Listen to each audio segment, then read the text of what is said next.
Welcome and congratulations on your decision to join EXP Realty. The decision you're making today is going to prove to be very lucrative in your future. In this video, I want to show you the basic steps to sign up with EXP. So let's get started. The first thing that you're going to want to do is you're going to want to go to join.exprealty.careers, or you can go to stevehise.exprealty.careers. In either case, it's going to bring you to the join web page for EXP Realty. And if you don't have a sponsor, I'm going to invite you to use my name as your sponsor. All right, let's get started. Here we go. All right, so if you joined through the EXP Together site, you just want to go to the top right corner and select Get Started Now. From there, it's going to bring you to stevehise.exprealty.careers. You can go to join.exprealty.careers or .com as well. And you're going to see up here on the top URL bar, that's where it's bringing you to. From there, you do apply as an agent. And once you apply as an agent, it's going to bring you to this screen here. You're going to accept the terms. And in this example, we're actually going to use a real estate agent who did real estate in the past, took a few years off, and now is getting back into it. So as we go through, you're going to see that she doesn't have any transactions in the last couple of years. Is because she was on hiatus as far as real estate agency goes. But here we go. So she's filling out her name and her phone number. Now for her privacy, you're going to see I'm blocking out a lot of her information here. But you pretty much put in your full first name, your last name, a phone number, an email address, and you're going to want to create a password here as well. So this is for new agents. If you've already started this process, that's when you're going to go to returning agent. But for a brand new application, new agent is the fields that you would like to fill out. So here we go. You see she's already filled out a lot of this information. Now she is going to be putting in a password. When you put in your password here, you want to make sure it's going to be a password that you're going to remember. Okay, and you also want to make sure it's very secure. You're going to see in this example here, she's got a short password. Now you're going to see as we continue through this video that she is going to have to make it a more secure password. So over here, she's got the security question. In this one, she chose where was she on New Year's Eve 2020. She's got to say that she's not a robot. And here we are. So right here it says your password must be at least 8 characters. So as she goes through here, she is going to be adding some additional characters to make sure that her password is strong and that it is secure. Okay, once she finishes that, she selects create the account, and it's going to bring you to this next page where your username and password that you just created should auto default into those fields, but if not, fill those out and then sign in. Now right here where we're highlighting the personal code, I've never ever had to use this personal code before, but it is worth noting that code down because I believe that there are some scenarios where you may need to utilize that code. All right, right here is where you're going to fill out your basic personal information. So you've got your first name, and in this case her name is Patricia and her last name is Saracino. I am going to kind of block out, her email address, her mailing address, and her phone number, just for her own personal security purposes. So it does ask you, like I said, all those questions: your first name, your last name. There is a field where she put Pat, so Pat is the preferred name for herself over Patricia. So she was able to put Pat in one of those fields there. But the main field for your name is going to be your full legal name, and then you're going to put your preferred name into that field where it says preferred name. Over here, she's filling out the emergency contact information. She's putting her spouse's name in there and his phone number and his email address.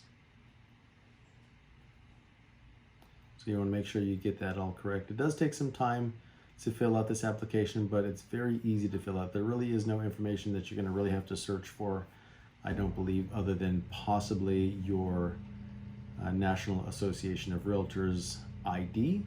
If you don't have that, you might want to pause it and get that ID. Some people call it the NERDS number. Have you ever been with EXP Realty before? She's selecting no, she has not been. And the reason, what brought you to EXP? Now, your sponsor may have kind of gone through all the different scenarios or all the different benefits of EXP. In this case, she likes all of them. She says, all of these reasons are why I'm coming to EXP. She's acknowledging that she has read the privacy policy. Whether she has or hasn't, I don't know. You do want to watch this video here. We're actually going to kind of fast forward through that, but this is a video that you do want to watch and get familiar with EXP and the way they do things, some of the rules and regulations that they may have on sponsorship. So again, we're just going to pause that and go forward. Okay, so this is where you have to put in your sponsor's name. So in this case, I am her sponsor, Steve Hise or Stephen Hise. So you're going to see that we're going to put in my name. Now you'll notice I put in first my last name, Hise, H-I-S-E. And you'll see I'm using a capital H for Hise. And then that's when my name comes up. Now I go by Steve, but my legal name is Stephen. So that's why my name there is as Stephen. So again, in this example, I know I've got it muted on that side, but if you put in a phone number of your sponsor, that'd be great. In this case, look, right here, I'm putting in a lowercase h for my name, and you'll see no results came up. That is why you need to have the capital H or the capital letter for the first part of the last name, and then you'll find your sponsor's name. Make sure that you choose the sponsor that brought you in and the sponsor that you want, because if you select a sponsor, you cannot change that unless you leave EXP for 6 months and then come back in. So be sure that your sponsor information is correct. I can't stress that enough. And if you don't have a sponsor, you are more than welcome to use me as your sponsor, Stephen Hise, H-I-S-E. You can just type that last name in and do a search, or put in my phone number, 805-433-4983. All right, as we continue, she has had a license for more than 2 years. In fact, it's been close to 30 years. So she's a very seasoned agent. She just hasn't done it in a few years. She puts in her country information, the state, her license number as well. She's out of California. So those of you folks from California, you can see she's got a 010 license number. Kind of tells you how long she has been a real estate agent. Okay, she's choosing the association she's going to be utilizing, and in this case, it's in the Simi Valley area, which is where I am, Conejo Simi Moore Park Association of Realtors. This is her NERDS number. So this is the number I was talking to you about, the National Association of Realtors identification number. So in this case, she doesn't remember what it was. So we're going to go into this link right here that I'm clicking, and we are going to do a search for her NRDS number. Okay, so there's a few different ways to do it. You're going to see the first way that we chose to do it was unsuccessful. And it's very possible that maybe because the email address that we're putting in for her today is not the same email address that maybe she signed up with originally, or maybe it's possible that the last name, I put a lowercase s, maybe that needs to be a capital S. In either case, we decided just to move on to the next option that we have in order to find her NERDS number. And we're going to use her license number as well as her name. So here we are. In this case, I'm putting her last name first. I'm sorry, a capital letter for her last name, and then her license ID number.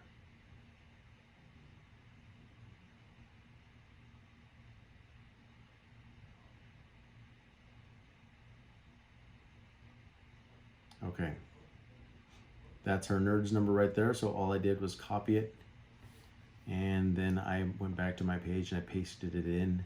Make sure you remove the period. In this case, I copied the period, but I did remove it at the end. Okay, then you just continue on with these questions here. Very easy, really. Are you associated with any other associations? No for her. Which MLS are you primary affiliated with? This is the one that she's going to be affiliated with, Conejo Valley, Simi Valley, Moore Park. Do you have what is your MLS agent ID? In this case, like I said, she hasn't been in the real estate game for a few years now. She's been on a hiatus. So she isn't really associated with an MLS currently, so we left it blank. Are you associated with additional MLSs? No, she's not. what was her prior brokerage. It was kind of a small boutique one that, again, she hasn't had a license with in a while, so we just said other, and then we put non-applicable for the actual brokerage name. And again, she does not have any transactions in the last 12 months because she's been out of the game for a while. She doesn't have any rentals, no transactions, none of that, so we put 0 in all of those fields. Are you licensed in in another state or province? No, she's not. And then we continue on. What you do here is you just confirm all of your information that you inputted, or input, not inputted. And then you just continue on with these questions here. Is your business a primarily residential or real estate transactions? Is it primarily real estate transactions? Yes. And everything else here, you're going to see she put no. Where it says, do you currently have or wish to obtain an office or a brick and mortar?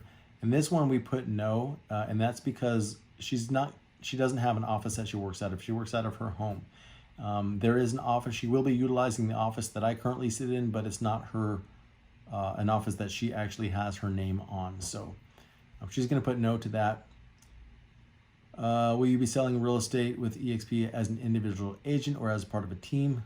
I'm always encouraging you just to put individual for now, because you can always change to team. If you do join a team, then just you can put that you're a team member later. So just put individual now, unless you're 100% absolutely sure that the people that are sponsoring you or the people that are going to put you on their team tell you to put team in that field. When does she plan on moving her license over? It's going to be today's date, the day that we're making this video. The zip codes that she serves, she's just pretty much putting the zip codes that she mainly serves. Like the area that she actually lives in is what she's going to be catering to mainly. It doesn't mean that those are the only zip codes you can cater to. You can cater to as many as you like. This is just so EXP knows, like, hey, Pat Saraceno lives in these zip codes, so if there's ever any issue or any opportunity we can give to Pat, we know that she's in these zip codes, we can contact her. All right, would you like to get paid through a company, or would you like to get paid as an individual? In this case, she's going to get paid through herself, not through an individual, so she's going to select no on that after she puts in her social security number there.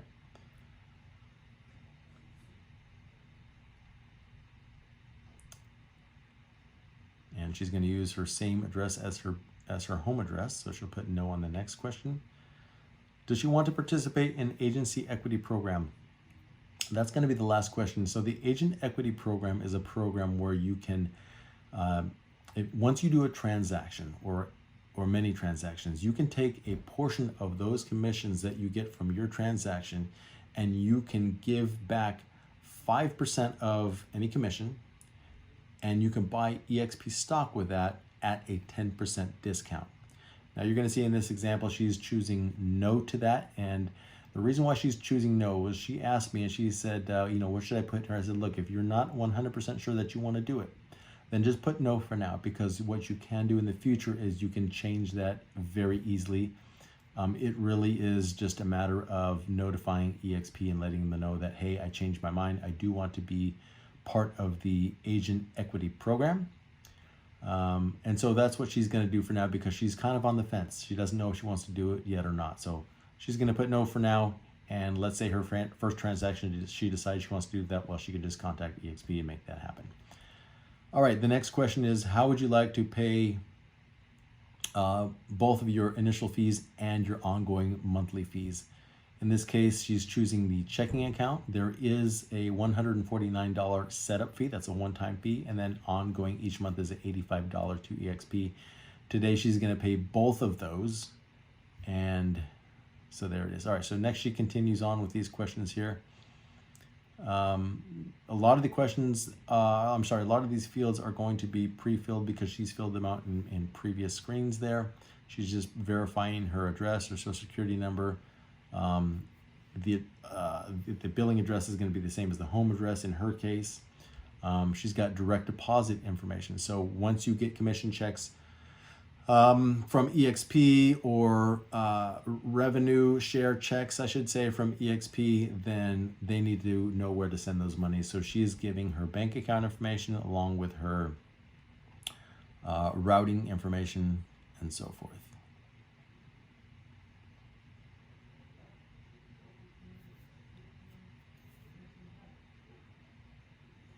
All right, so she's finishing up here.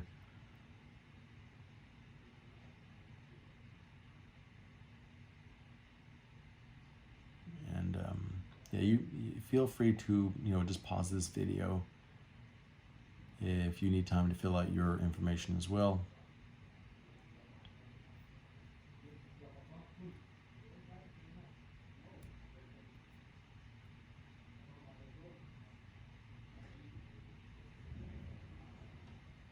All right, looks like it's all there. So now she's just going to continue.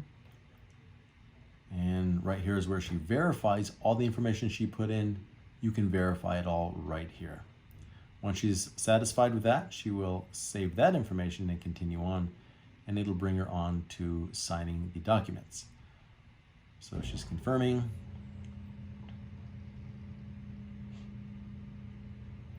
Now, when you get into signing the documents, we're going to actually just fast forward through this here because it does take some time to go through those. I do recommend you read those documents. You're going to have to DocuSign them or sign them electronically online as part of this program here. But go through those documents and read through them and make sure you know what you're signing. I do not recommend that you actually just kind of skip through them. And once you do that, then you've finished the application piece. Now, there are still a few more pieces that you need to do in order to get through the EXP sign-up process. This is the main part. This is the application. This is the part that's going to take care of putting your name within EXP. And then you are also going to have to get your name moved over from your current brokerage into now EXP, and that you actually have to do through the Association of Realtors. In this case, for us, it was the California Association of Realtors.